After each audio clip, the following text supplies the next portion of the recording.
Baik teman-teman sekalian, kita akan lanjutkan. Berikutnya adalah algoritma desain reaktor untuk kondisi yang non isotermal. Jadi apa yang sudah kita bahas sebelumnya ini di case 01 ya, atau example 9.2, ini belum mempertimbangkan reaktornya, kondisi reaktornya, baru berbicara atau membahas tentang kesetimbangan reaksi, komposisinya, kemudian panas reaksi dan seterusnya. Jadi untuk reaktor yang kondisinya non isotermal, maka step-stepnya dalam desainnya adalah sudah seperti pakem ya sebelumnya, yaitu mole balance. Langkah pertama adalah mole balance, ini sesuai dengan reaktornya, batch, CSTR ataupun PFR ya, menyesuaikan. Beda reaktor tentu beda mole balance-nya ya. Kemudian rate law atau laju reaksinya ya. Laju reaksi ini nanti tergantung reaksinya apakah satu arah atau dua arah. Tapi yang pasti Arrhenius ini akan berperan penting, karena reaktor yang non isotermal suhunya terus naik atau terus turun, maka konstanta lajunya akan berubah terus sepanjang perubahan suhu itu ya, sepanjang ketinggian atau panjang reaktor. Kemudian Van Hoff atau konstanta kesetimbangan ini dipertimbangkan ketika reaksinya bolak-balik saja. Ketika reaksinya hanya satu arah, tentu ini bisa di-ignore ya, diabaikan.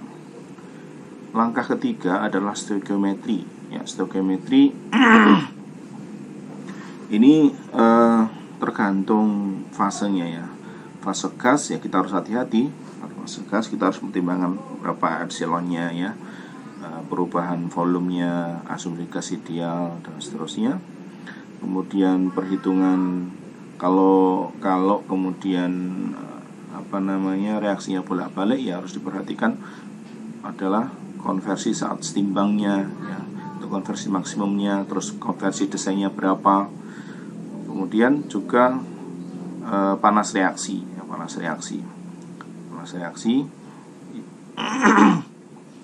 exo atau endonya ya. Langkah berikutnya adalah menghitung neraca energi balance ya, energi balance.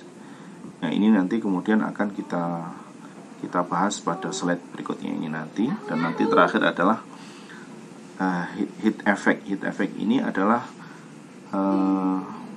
penggunaan pemanas atau pendingin, heat exchanger di dalam reaktor yang terintegrasi begitu ya.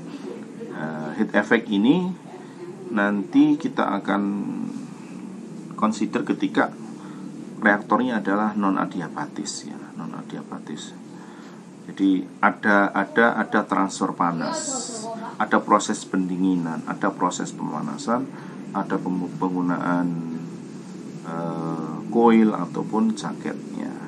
Nah, nanti untuk berikutnya kita akan mulai dari energi balance dulu, kita lihat, kemudian kita start kondisi yang adiabatis dan non adiabatis ya. Baik, kita akan coba lihat penurunan untuk energi balance kondisi adiabatis ya. Artinya tidak ada pendinginan, tidak ada pemanasan. Kita lihat misalnya kita punya sistem reaktor tangki maupun reaktor pipa seperti ini. Ada reaktannya misalnya A ya. Tentu saja ya, yang masuk bisa banyak, bisa A, B dan seterusnya, bisa 3. Ini untuk case sederhana, kita punya reaktan A masuk, kondisinya T1, konversinya tentunya adalah mula-mula 0 ya. Kemudian keluar reaktor, kita punya suhunya T2, ada perubahan suhu, bisa lebih tinggi, bisa lebih rendah, tergantung reaksinya, heat release-nya atau heat absorb-nya ya. Kemudian ini konversinya ya. Keluar reaktor ini satu adalah produk ini tergantung konversinya XA dan sisa reaktannya. Ada sisa reaktan, ada 2 di sini ya. Di reaktor pipa juga sama ya. Ini sama, jadi ada T1 T2, keluarnya konversinya mula 0. Keluar reaktor adalah XA ya, masuknya adalah reaktan A. Kemudian keluar masuknya reaktan A, keluarnya ya sisa reaktan dan juga produk.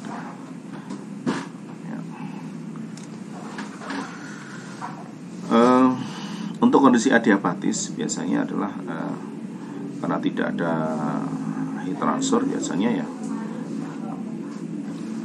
ada penambahan isolasi di sini ya, biar tidak ada heat transfer ke lingkungan. Baik. Untuk penurunan energi balance-nya, yang pertama kita harus menentukan dulu limiting reaktannya.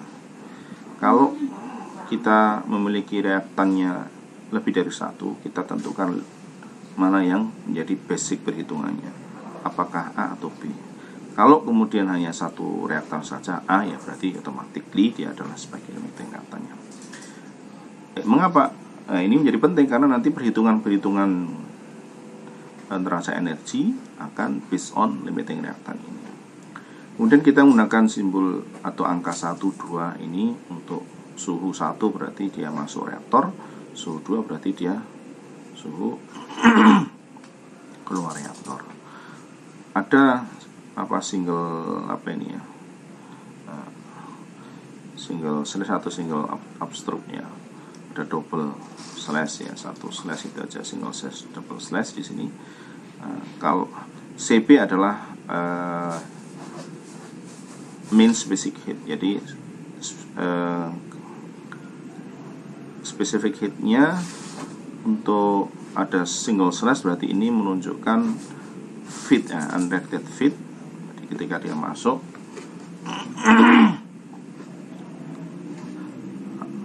kemudian, ataupun juga reaktan sisa bisa juga. Kemudian yang double slash ini menunjukkan pada produk ya. Jadi ini completely converted product stream. Jadi tapi ini semuanya adalah per mol reaktan A. Jadi satuannya adalah dalam per mol A. Itulah kenapa tadi kita singgung menentukan mana limiting reaktannya. Jadi per mol limiting reaktan. Begitu juga entalpi ya, saya kira sudah familiar di termodinamik, ada H single slash, double slash. Ini berarti kalau single slash berarti entalpinya unreacted feed ataupun reaktan masuk ataupun juga sisa reaktan. Kalau double slash berarti dia entalpi produknya ya, keluar reaktor. Sekali lagi satuannya adalah per mol limiting reaktan, misalnya A di sini. Kemudian ada delta H, ini adalah menunjukkan panas reaksi. Satuannya tetap dalam per mol reaktan A. Pada suhu berapa? Tergantung ada RI berarti delta HRI berarti pada suhu T gitu ya. Ini silakan dicermati betul-betul simbol-simbol ini biar nanti mudah untuk pemahaman slide-slide berikutnya ya. 1 menunjukkan suhu T1 suhu masuk reaktor, T2 suhu keluar reaktor. Single slash ini menunjukkan pada properties yang reaktan atau unreacted ya. Kalau double slash berarti menunjukkan pada produk atau completely converted product ya. Satuannya sekali lagi dinyatakan dalam per mol limiting reaktan. Baik, kita lihat berikutnya ya. Ya, dalam merumuskan energi balance maka yang pertama kali kita hitung adalah berapa energi yang masuk, berapa panas yang masuk mana? Masuk ke sistemnya apa? Reaktor. Coba kita lihat nih, kita lihat berarti berapa sih panas yang masuk dari ke reaktor tangki ini, atau berapa panas yang masuk ke sistem reaktor pipa ini. Menghitung panas atau energi ini berarti kita menghitung apa? Menghitung entalpi ya, seperti di termodinamika ya. Menghitung entalpi yang masuk ke reaktor ya. Bagaimana menghitung entalpi ya? Menghitung entalpi tadi sudah kita bahas di slide-slide berikutnya ya. Entalpi berarti kita menghitung integral Cp dt ya, integral Cp dt. Cp nya ini slash 1 ya, H1 berarti entalpi masuk, slash 1 berarti entalpi feednya ya, reaktannya. Ya, perhatikan baik-baik ya. Besarnya entalpi masuk ini, besarnya entalpi atau panas yang dibawa oleh feed ini adalah CP-nya feed ya. Ini /1 kali delta T. Delta T-nya bagaimana, Pak? Kan dia suhunya T1. Ya, menghitungnya adalah menghitung entalpi adalah T1 suhunya feed itu dikurangi T reference, kan begitu ya. Nah, ini. Kenapa di sini ada M-nya? Ya, ini soal satuan saja. Ya, kalau satuan saja ya.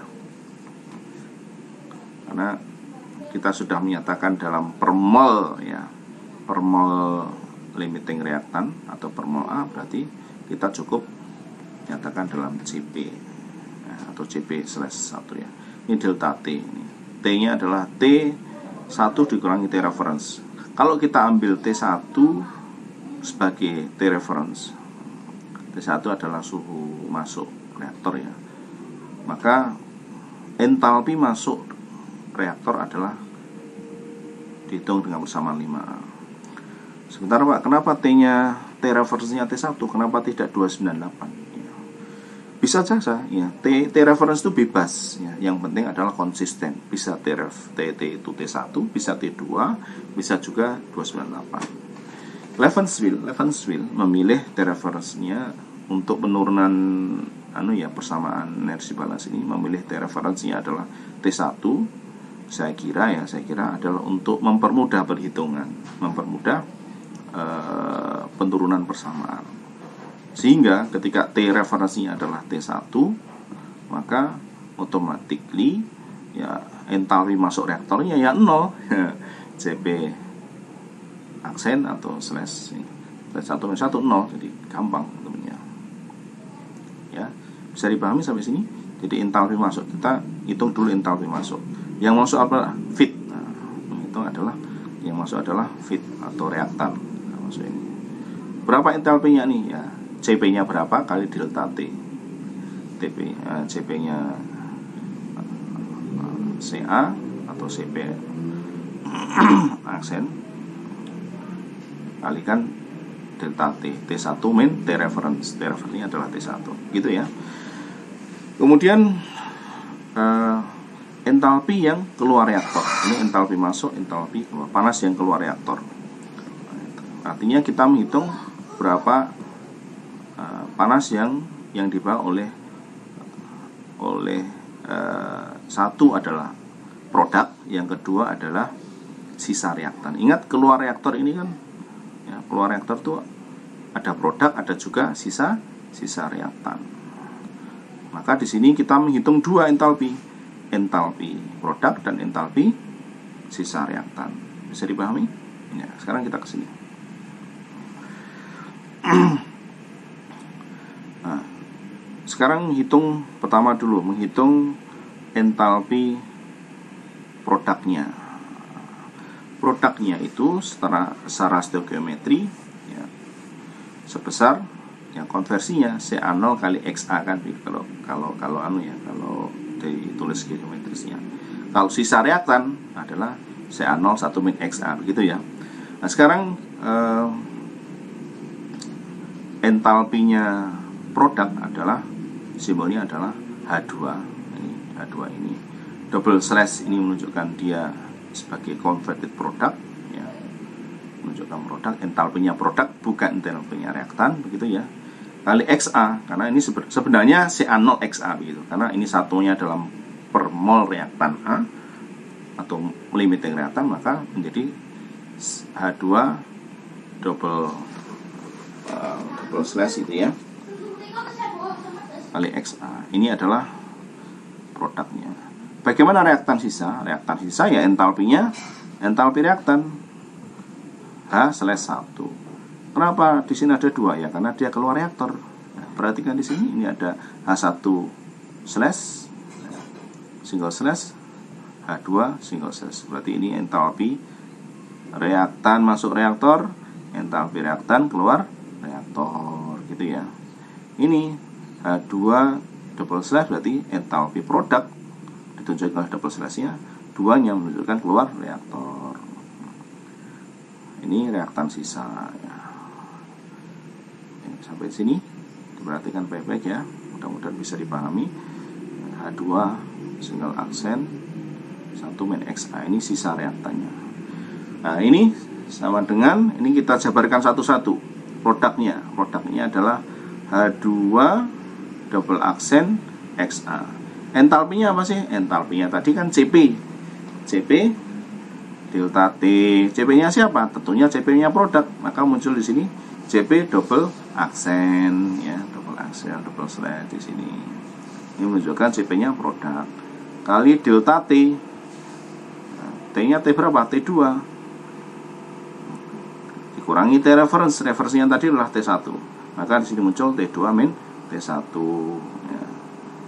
Ini CP double aksen T2 T1 adalah nilai dari H2 double aksen kali kemudian dikalikan XA. Bisa mengikuti?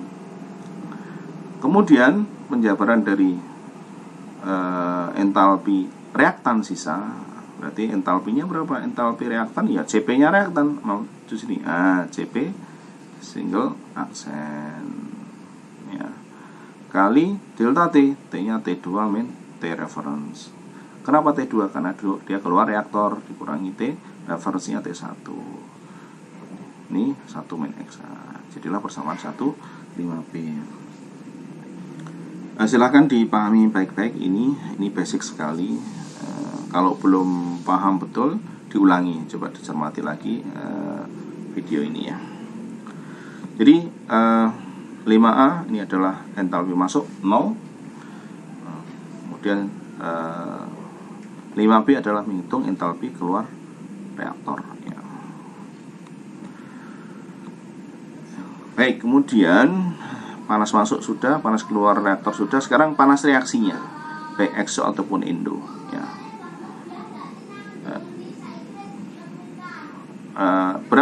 Berapa nilai panas reaksinya ya, tinggal itu delta H-nya adalah panas reaksinya. Kemudian konversinya sebenarnya kan CA0XA ya, seperti tadi sudah saya singgung. Karena ini dinyatakan dalam mol A atau mol limiting reaktan, berarti tinggal kalikan XA-nya. Konversinya berapa? Delta R kali XA, delta R1 kali XA. Ini bersama 5C. Oke, berarti kita sekarang sudah punya 3 persamaan ya. Bersama 5A entalpi masuk, 5P entalpi keluar, dan ini panas reaksinya. Kemudian kita masukkan ke persamaan umum energi balance. 5D input sama dengan output plus akumulasi plus panas yang diserap maupun yang dilepas. Baik. Untuk kondisi yang steady state ya, kita mulai yang sederhana, steady state ya. Kondisi steady state berarti nanti akumulasinya 0 ya, ini akumulasinya 0. Kita masukkan inputnya tadi persamaan 5A inputnya 0. Outputnya ini dari persamaan 5B, kemudian akumulasinya 0, dan panas reaksinya dari persamaan 5C, jadilah 5 persamaan 5E. Jadi persamaan 5E kemudian dapat dimodifikasi sedikit ya, diatur-atur letaknya, dimodifikasi biar apa? Biar kita punya persamaan konversi. 5A ini kemudian kita atur untuk bisa menentukan berapa konversinya, jadilah persamaan 5F ya. Ini tidak sulit ya, tinggal agak perlu ketelitian sedikit ya, sehingga konversi reaksinya sebesar CP single aksen T2 min T1 per delta HR1 min ya. Jadi kita bisa baca di sini ya, persamaan 5F ini. Jadi persamaan 5F ini adalah persamaan yang dihasilkan dari persamaan energi balance ya. Kondisinya steady state adiabatis. Jadi untuk reaksi yang mana CP produknya sama dengan CP reaktannya, biasanya untuk fase-fase cair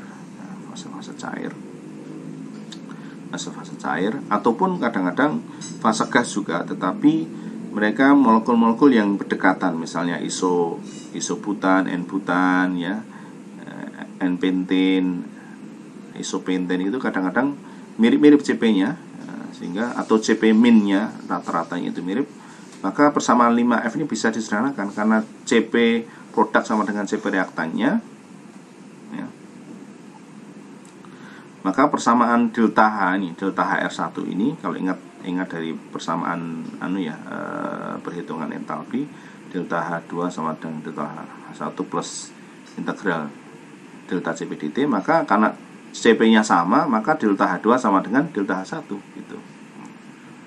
Maka persamaan 5F ini kemudian bisa disederhanakan menjadi persamaan 5G. Untuk kondisi di mana CP produk sama dengan CP reaktan. Maka di sini delta HR-nya bisa ditulis delta HR1 bisa juga ditulis delta HR2 sama saja, ya. Karena CP-nya produk sama dengan CP reaktannya, gitu ya. CP masuk reaktor ya maksudnya, CP masuk reaktor, CP keluar reaktan, ya, keluar reaktor.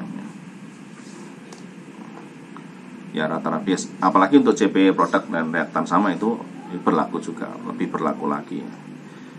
5F 5G.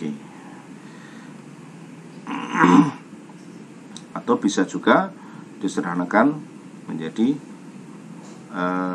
5G menjadi 5H. Delta HR2-nya sama dengan delta HR. Untuk kondisi di mana delta H-nya tidak berubah menurut waktu, tidak fungsi suhu gitu ya. Jadi teman-teman sekalian, persamaan neraca energi ini kondisi steady state dan adiabatis, ini kita punya persamaan akhir 5F atau 5G dan 5H, ini sama ya, tergantung kondisinya. Kalau CP keluar reaktor, CP masuk reaktor itu beda ya, kita harus gunakan 5F ya. Tapi kalau CP produk reaktan sama ya, kita simpel saja langsung pakai persamaan 5G. Kalau delta H-nya konstan, tidak fungsi suhu, ya langsung delta H, pakai persamaan 5H ini ya. Ini apa persamaan ini? Persamaan ini menunjukkan korelasi antara konversi dan suhu. Saya ulangi, persamaan energi ini memberikan kita persamaan yang mengkorelasikan antara konversi dan suhu. Kalau sebelumnya kan konstanta laju terhadap suhu Arrhenius, kemudian apalagi konstanta kesetimbangan dengan suhu Van Hoff, nanti itu kemudian dengan stoichiometri ada korelasi antara konversi saat setimbang dengan suhu kan tadi ya. Nah ini energi balan ini memberikan kita jalan yang menghubungkan antara konversi dan suhu. Konversi dan suhu, bukan konversi saat setimbang, karena tidak semua reaksi bolak-balik. Kalau reaksinya single direct atau satu arah ya, satu arah, maka hubungan antara suhu dan konversi ini dikorelasikan dengan persamaan energi balan ini 5F, 5G atau 5H. Ya, mudah-mudahan bisa dipahami. Kalau belum silakan diputar lagi, dipahami pelan-pelan. Ada banyak sebenarnya, ada banyak pendekatan untuk penjelasan persamaan energi balan ini. Vogler punya pendekatan tersendiri ya, lebih kompleks, memang lebih pendekatannya combine antara termodinamika dan reaksi. Tapi itu menurut saya untuk kita, bagi saya yakin agak kesulitan, akan lebih mudah jika pakai pendekatan Levenspiel ini. Maka yang saya sharingkan di sini adalah dari Levenspiel ya.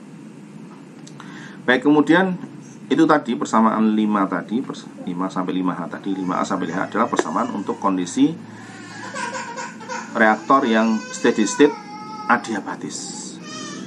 Bagaimana dengan kondisi reaktor yang non adiabatis? Artinya ada proses pendinginan, ada proses pemanasan. Ada proses pendinginan dan pemanasan, maka tidak sulit. Ini kita bisa langsung menggunakan persamaan 5E tadi, mana 5E. Nah, ini. Jadi kondisi yang yang steady state non adiabatis. Steady state non adiabatis, ada proses pendinginan pemanasan. Maka persamaan 5E ini berlaku, tapi ada inputnya tidak nol ya, inputnya tidak nol, tetapi ada proses penambahan penambahan kalor ya, ataupun pelepasan kalor ya. Ada di sini ada pendinginan atau pemanasan, ada HE di sini. Inputnya tidak nol karena ada panas yang masuk yang keluar. Jadi tinggal menambahkan 5E ini, tambahkan Q ya. Nah, jadi seperti ini. Ini modifikasi dari persamaan 5E. Q ini saudara, perhitungan detailnya ada di PAP ya. Ada nilainya tergantung koefisien perpindahan panasnya, luas perpindahan panasnya, dan delta T-nya. Sehingga persamaan energi balannya untuk konversi ini mirip persamaan tadi, persamaan 5G ini ya. Persamaan 5G ini, cuma kita harus mempertimbangkan Q-nya ya. Coba perhatikan, kan mirip ya. Ini sama dengan 5G di sini, dan ada tambahan panas yang disuplai atau panas yang keluar. Untuk kondisi CP produk, CP reaktan sama, berarti sama 5P menjadi 6P menjadi 6C. Delta HR-nya ya. Jadi delta HR-nya tidak fungsi temperature ya. Demikian teman-teman, ini menurut saya paparan yang menurut saya paling sederhana di textbook ya, untuk saya pilihkan untuk kita pakai. Dan ini sudah bisa atau mencukupi untuk menyelesaikan berbagai persoalan dan termasuk membantu nanti penyelesaian tugas akhir saudara ya. Tentu saja ya tidak sesimpel ini. Kalau tugas akhir nanti lebih kompleks ya. Kalau saudara reaktornya melibatkan multifase, katalis dan seterusnya ya, nanti perhitungannya memerlukan software matematis ya. Silahkan dicermati dulu sampai slide ini, nanti kita akan lihat contoh-contoh sederhananya ya.